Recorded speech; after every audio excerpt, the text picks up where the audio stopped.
Hello बच्चों, कैसे हैं आप लोग। आज हम फिर से हाजिर हैं अपनी नई कहानी के साथ। कहानी बड़ी ही मज़ेदार है, एंजॉय करिएगा।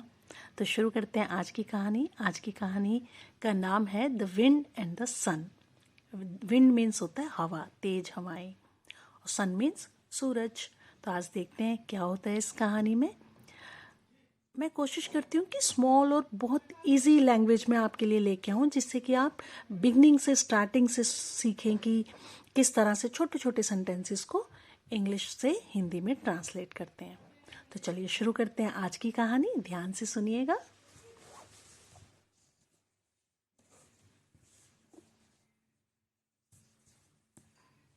Once the wind and the sun had an argument. Argument means होता है बहस। Once एक बार हवा और सूरज में बहस हो गई। किस चीज को लेके हो गई, सुनिए आगे। I am the stronger than you, said the wind. हवा ने कहा, said means कहना, I am the stronger than you, कि मैं बहुत ताकतवर हूं तुमसे ज्यादा। than you means तुमसे ज्यादा। No, you are not, said the sun. sun ने क्या कहा, नहीं, तुम नहीं हो। Just at that moment. Just at that moment means कि उसी समय पर, तभी उसी समय पर, दे सॉ उन्होंने देखा। क्या देखा, ए ट्रैवलर, एक यात्री देखा, walking across the wood. Would वैसे लकड़ी को भी कहते हैं, लेकिन यहाँ पर जंगल को बोला गया है वुड। दो मीनिंग है वुड का। तो जंगल से जा रहा था, क्रॉस कर रहा था, पार कर रहा था, तो उन्होंने एक ट्रैवलर को देखा। किसने देखा, सन और विंड ने। He was wrapped in a cloak. वो अपने चारों तरफ अपने ऊपर क्या लपेटा हुआ था, रैप्ड मतलब लपेटा हुआ था, चादर।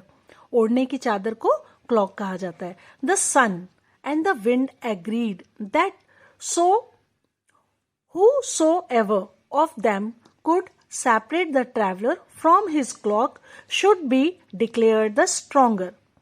क्या कहा उन्होंने, उन दोनों को किस बात पे एग्री हो गए, the sun and wind agreed, वो राजी हो गए, एग्री हो गए किस बात पर, कि जो कोई भी, ऑफ देम उन दोनों में से जो कोई भी, who so ever of them means उन दोनों में से जो भी, could separate the traveller, traveller को सेपरेट कर पाएगा, किस चीज से अलग कर पाएगा, सेपरेट मीन्स अलग कर पाएगा, किस चीज से कर पाएगा, क्लॉक से, वो अपनी चादर को हटा देगा। Should be declare the stronger, उसको घोषित कर दिया जाएगा। डिक्लेयर मीन्स करना, घोषित करना, बोल देना, कि वही स्ट्रॉन्गर होगा जिसके कारण से ट्रैवलर जो है अपनी चादर को हटा देगा। The wind took the first turn, wind ने जो है पहले अपनी बारी ली। Okay, he blew with all his might to tear the traveller's cloak from his shoulder. पूरी की पूरी उसने जो है, फर्स्ट टर्म किसकी हुई, विंड की हुई, हवा की हुई। ही ब्लो, उसने पूरी तेजी से हवा को बहाया। ब्लो करना मतलब हवा की तेज होना। With all his might to tear the, जिससे कि ट्रैवलर जो है अपनी चादर को हटाए।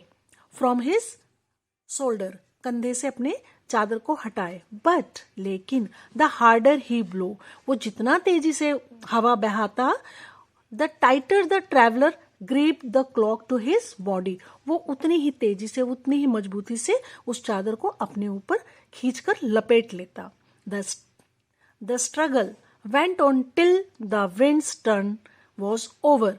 ये जो स्ट्रगल था, ये जो हवा तेज चलना और फिर उस ट्रैवलर को और अच्छे से खींच के चादर अपने ऊपर ओढ़ लेना, वो कब तक चलता रहा, जब तक विंड की बारी खत्म नहीं हो गई। टर्न मीन्स उसकी बारी खत्म नहीं हो गई।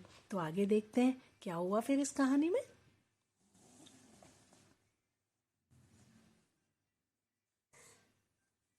Now it was sun's turn. अब क्या हुआ, अब सूरज की बारी आ गई। The sun smiled warmly, sun जो है मुस्कुराया, नम्रता से मुस्कुराया। The traveller felt the warmth of the smiling sun, traveller ने क्या सोचा, उसकी हल्की सी स्माइल जो थी, मुलायम सी स्माइल से, the soon he let the cloak fall open, कि वो जल्दी ही मतलब उस चादर को हटा देगा। The sun smile grew warmer, और सन की जो गर्मी थी, धूप थी, वो और तेज होती रही, और वार्मर होती रही। तो होटर एंड होटर, पहले गरम फिर होटर, होटर मीन्स और तेज गरम, तो होती रही। Now the traveller no longer needed his cloak, और अब क्या हुआ, अब ट्रैवलर को जरूरत नहीं रही उस क्लॉक की, उस चादर की जरूरत नहीं रही। ही टुक इट ऑफ, और उसने वो चादर अपने ऊपर से हटा दी। And dropped it on the ground, और जमीन पर वो चादर गिरा दी। The sun was declared stronger than the wind, तो सन को जो है क्या घोषित किया गया कि सन ज्यादा स्ट्रॉन्गर है विंड से। तो ये थी हमारी छोटी सी कहानी। आई होप आप लोगों को पसंद आई होगी। अगर ये मेरी कहानियां और ट्रांसलेशन करना आपको पसंद आता है, please like, subscribe my channel. Thank you.